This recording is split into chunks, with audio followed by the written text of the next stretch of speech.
और ना लोई आते हैं, ये सब ओंकार से आते हैं और सस्वरूप से उनके अंदर सत्ता आती है, यानी पावर आता है। जब वो सद्गुरु विधि से भजन करते हैं, जब जाकर उनमें मिलते हैं, तब वो साहिब उनके अंदर वो पावर देता है, वो होता है। तो वह उतारन लोई चेतन माया ब्रह्म सु सभी उत्पन्न हो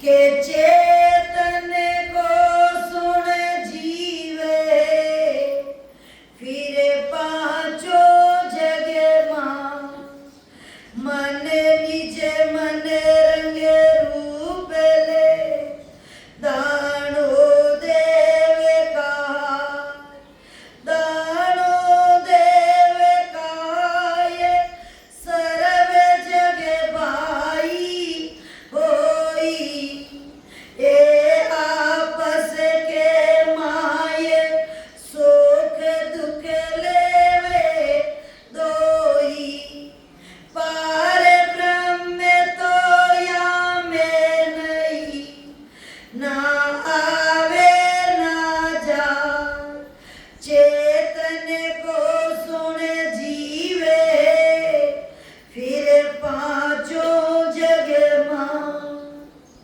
महाराज फरमाते हैं कि चेतन को सुन जीवे, उस चेतन ब्रह्म से ये जीव आता है और फिर पांचों जग मां, फिर ये पांच तत्वों का शरीर धारण कर लेता है और पांच तत्वों का शरीर धारण करते ही मन निज मन रंग रूप ले, इस मन के साथ में निज मन के साथ में इसके हिसाब से रंग रूप लेता है।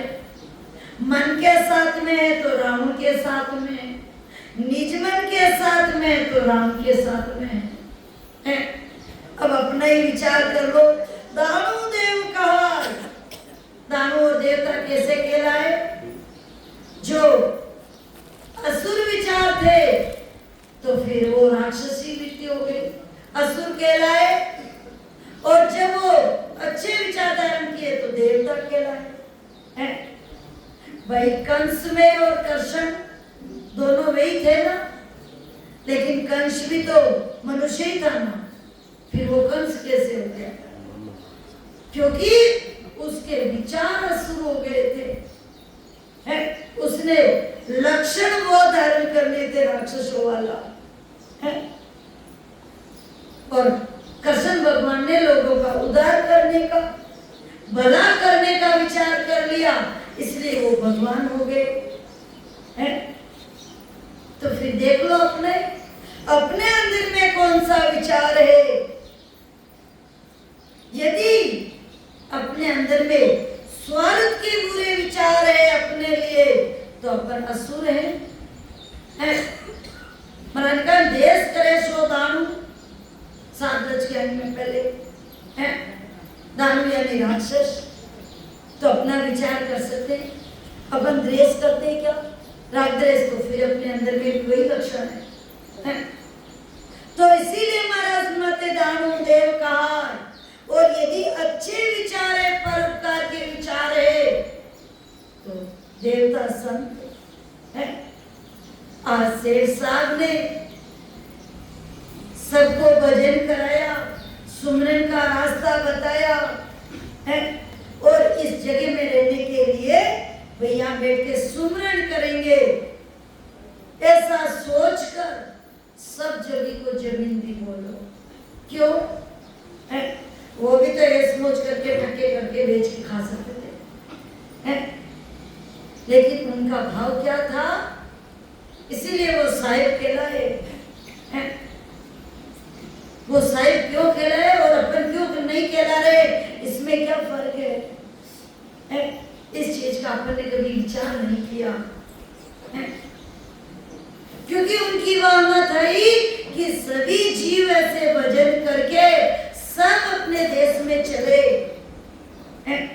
इसीलिए इसको राम सभा घोषित कर दिया, ताकि यहाँ बैठकर पता है यहाँ पे स्थिर रहने वाला कोई नहीं है, शरीर सबका मिटने वाला है। लेकिन आज क्या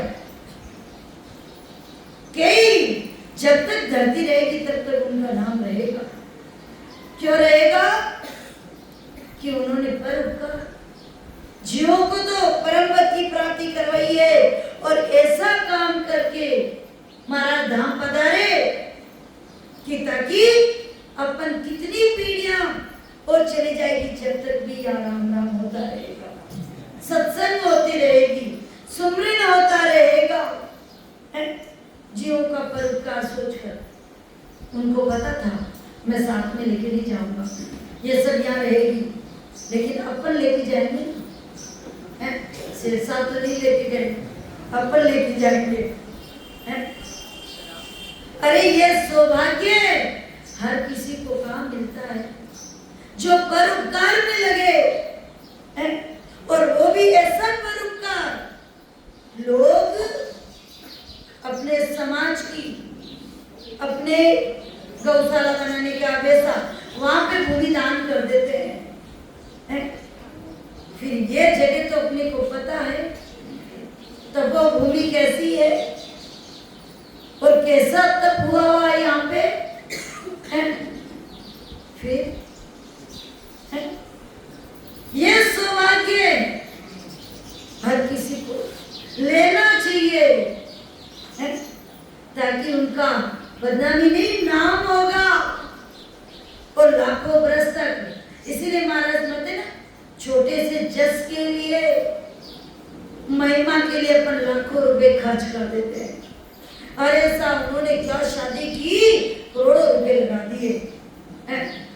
उन्होंने शादी में कितना वो किया, उन्होंने ये कर दिया, वो कर दिया, अपने नाम के लिए अपन कितना करते हैं, लेकिन वो नाम कितनी देर का रहता है? 10 दिन, 15 दिन, महीना, साल, फिर भी भूल जाते हैं। लेकिन ये अमर नाम तो पड़े जिस क्यों नहीं लीजिए रे, लाखों बरस हो जाते हैं, फिर भी उनकी महिमा करते हैं। तो ये जस लेना चाहिए। आज जो ग्राम सभा बन रही है सामने हॉल, आज बोलो वो क्या है? सत्संगी है, उनको ज्ञान है, इस ज्ञान के बारे में मालूम है? नहीं है। अपने को पता है? नहीं है ना। और अपन को तो पता है, क्योंकि अपन यही पैदा हुए। सेठ साहब कैसे थे, पीछे सेठ साहब हुए वो कैसे थे, संत हुए वो कैसे थे, तो फिर भी उन्होंने अपना नाम कर लिया। जब भी ये होगा, यहाँ आएंगे, सत्संग होगी तो बोलेंगे ये हॉल किसने बनवाया? क्या रे उस समय, उस टाइम में ऐसे मंत्री थे, वो अपने घर से दिए क्या? लेकिन उसने लाके दिए क्या? जैसे ये होगा वैसे ही तो अपन क्या कर रहे हैं? और पता है, शरीर जो है न तू सोचे कल की, और खबर नहीं है पल की। एक पलक की भी पता नहीं है कि सांस आएगा कि नहीं आएगा। और जब अपन जाएंगे ना, तब पैसों से अपना दाह संस्कार कोई नहीं करने वाला, कोई लकड़ी से ही होगा। तो फिर अपना विचार कर सकते अपन, ये भावना सेवा का इधर अपन आते ना, तो सुमरन तो है ही है, जो अपने को भेद बताया सतगुरु ने, लेकिन साथ में सेवा का भी भाव। राम रटे परमार्थ साजे, और रहे जगत से न्यारो रे। तीनों राम जी का सुमरन भी सतगुरु विधि से, और फिर राम रटे परमार्थ साजे। जैसे सेठ साहब ने परमार्थ किया ना, नहीं करते, खुद का कार्य करके चले जाते तो अपने को पता चलता क्या है? लेकिन उन्होंने खुद का तो थे ही वो तो शायद, लेकिन अपन का भी इधर परमार्थ करके गए, बता के गए हैं। और फिर भी जगत से अलग रहे, जगत से न्यारो रे। उन्होंने किसी इच्छा नहीं की, ना मान बढ़ाई, ना कुछ नाम की कुछ नहीं में इच्छा की। संसार से अलग और संसार के साथ है। तो वैसा है ज्ञान अपन देखकर भी सुनकर भी, महाराज बोलते ज्ञान सुनया चेते नहीं सो बेरा नर हो है। यदि अपन सुनकर देखकर भी नहीं चेत सकते तो अपने समान अंधा और बेरा कौन होगा है? जो सामने मौजूद है। तो इस चीज का विचार करना है। तो महाराज मते दानव देव कहाय सर्व जग बाई होगी। अरे अपना तो अहोभाग्य होगा। कोई कहते हैं ना कि अपने को ये चीज शुरू करनी चाहिए, लेकिन अपना विचार क्या है कि यदि अच्छी चीज है तो वो दूसरा क्यों शुरू करे, अपन से ही शुरू करनी है, खुद से। ये गुरु महाराज की मैं से अच्छा काम अपने से शुरू हो, दूसरे से नहीं है। वो अच्छा काम का सौभाग्य गुरु महाराज अपने को दे, ताकि अपने हाथ से हो, अपने से शुरुआत हो है? वो चीज, वो विचार रहना चाहिए। तो सर्व जग भाई हुई, क्योंकि सर्व संसार भाई है? क्योंकि अपन एक ही जगह पैदा हुए। और क्या अपन भाई नहीं है? राम सने भाई बहन, अपन कहते क्या है? राम सने भाई बहन है। जब भाई बहन है तो उसमें बाकी का कहाँ रह गया? सिर्फ प्रेम की जगह है, बाकी तो जगह ही नहीं है अपने बीच में। और ए आपस के माए सुख दुख लेवे दोई, लेकिन देवता राक्षस भी भाई थे, लेकिन आपस में सुख दुख ले लिया है।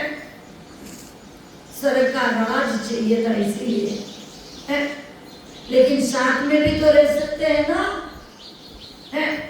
और साथ में रहकर अपने को महाराज क्या राज देते पता है?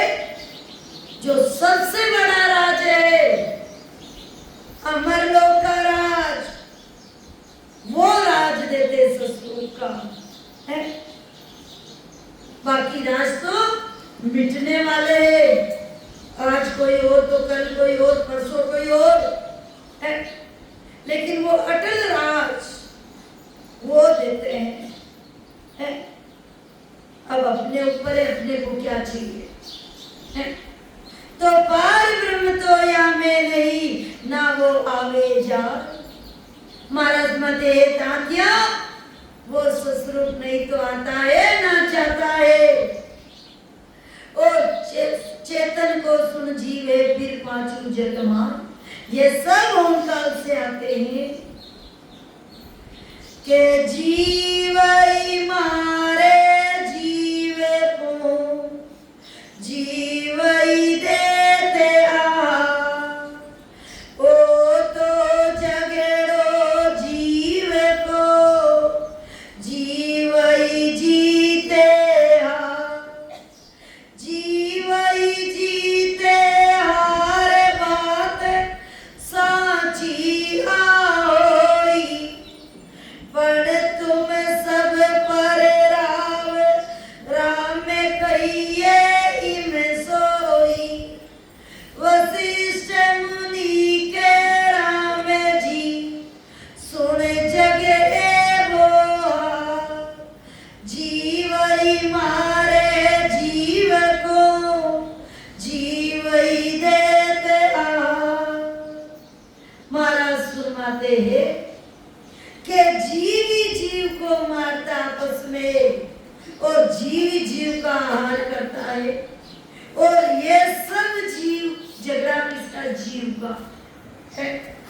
तो जीव ही जीते हार, जीव आपस में जीता है और वही हारता है। और बात साचिया हुई है। पर महाराज सुनाते हे राजा, ये बात सच्ची है, क्योंकि ये सब माया ही करती है।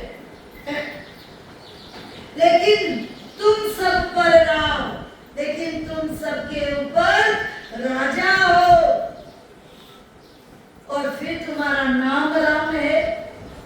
और इसीलिए राम कहे तुम सोई, इसलिए राजा एक प्रजा के लिए पिता यानी राम की तरह होता है, प्रजा का भला सोचने वाला होता है। तो वशिष्ठ मुनि कहे राम जी सुन जगे बोहा, यह संसार का व्यवहार है, जीव ही मारे जीव को जीव ही देता। अब इस संसार के बीच में जब वो आता है उसको क्या लेके जाना है वो उसके ऊपर है। हंसारे हंस से मीठो बोल लो, लेवो भलाई थोड़ो जीव लो, क्योंकि इस संसार में थोड़ा जीना है और वापस आने की सोचना मत, और ऐसे अवसर तो मिलते ही नहीं है। वो तो जो नाम कमा कर चला जाता है वो चला ही जाता है। तो महाराज फरमाते हैं कि राम कहे गुरुदेव को, हो गुरु सुनो पुकार, इसे महिमा में क्या मिले, सुख दुख रे निकला, सुख दुख रे नितलारे, मोय पदवी नहीं पावे, दीजे ब्रह्म विचार, संत वेदी जन गावे, पार ब्रह्म बिन हंस हो, फिट जीतो फिट हा, राम कहे गुरुदेव को, हो गुरु सुनो पुकार। अब रामचंद्र जी कह रहे हे गुरुदेव,